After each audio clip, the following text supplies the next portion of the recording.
প্রিয় দর্শকবৃন্দ, আপনি শুরু করেন, আমি বলছি। আসসালামু আলাইকুম। আমাদের মাঝে কৃষি কর্মকর্তা আছেন, ওষুধ কোম্পানির একজন এরিয়া কর্মকর্তা আছেন। তারা এই ননি সম্বন্ধে কি বলে আপনারা শোনেন। বলেন, আপনারা কি বলবেন? আসসালামু আলাইকুম।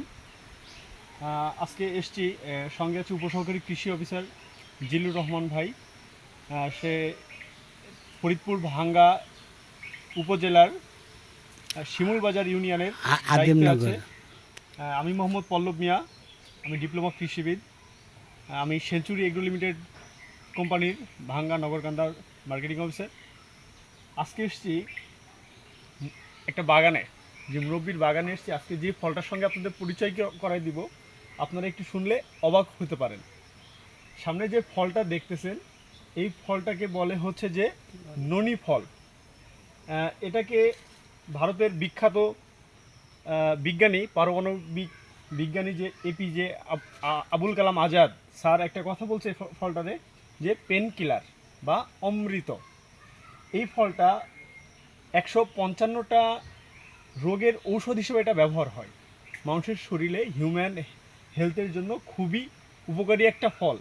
এর সবথেকে বিশেষ একটা গুণ, মহিলাদের বুকের স্তনের যে ক্যান্সারটা হয়, সেটা ইনশাআল্লাহ এটা থেকে নিরাময় পাওয়া সম্ভব। ঠিক আছে, ধন্যবাদ আপনি সবাইকে। কিছু বলেন। সঙ্গে আছে জুয়েল ভাই, জিল্লু ভাই। এতক্ষণ তার কাছ থেকে কিছু আপনারা আশা করতেছি মূল্যবান ইনশাআল্লাহ। বক্তব্য শুনলেন। এখন কৃষি কর্মকর্তার বক্তব্য শোনেন। আমারও তো ক্যামেরাম্যান নাই, আমি আপনাদের চেহারা দেখাতে পারলাম না, আপনারা শোনেন। আসসালামু আলাইকুম। আমি জিল্লুর রহমান, উপসহকারী কৃষি অফিসার, আজিমনগর ইউনিয়ন, ভাঙ্গা উপজেলা দায়িত্বে আছি। আমরা আসছি আব্দুর রহমান মিশ্র বাগান ও আমির হামজা নার্সারি। এখানে আমরা দেখছি যে ঘুরে ঘুরে দেখছি যে বিভিন্ন প্রজাতির বিভিন্ন ফল এবং ঔষধি গুণাগুণ গাছ সম্পন্ন। তবে আরেকটা জিনিস আমরা নতুন একটা গাছ দেখছি, সেটা হচ্ছে খুবই ম্যাজিক বেরি যে ফলটা।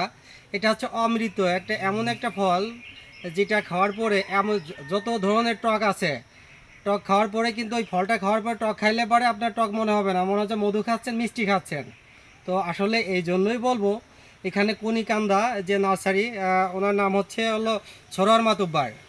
কুনিকান্দা গ্রামে আজিমনগর ইউনিয়নে আপনারা বিশেষ প্রয়োজনে বা যদি কেউ ক্রয় করতে চান, বিভিন্ন চারা, ভালো মানের চারা যদি ক্রয় করতে চান, তাহলে এনার সাথে অবশ্যই যোগাযোগ করবেন।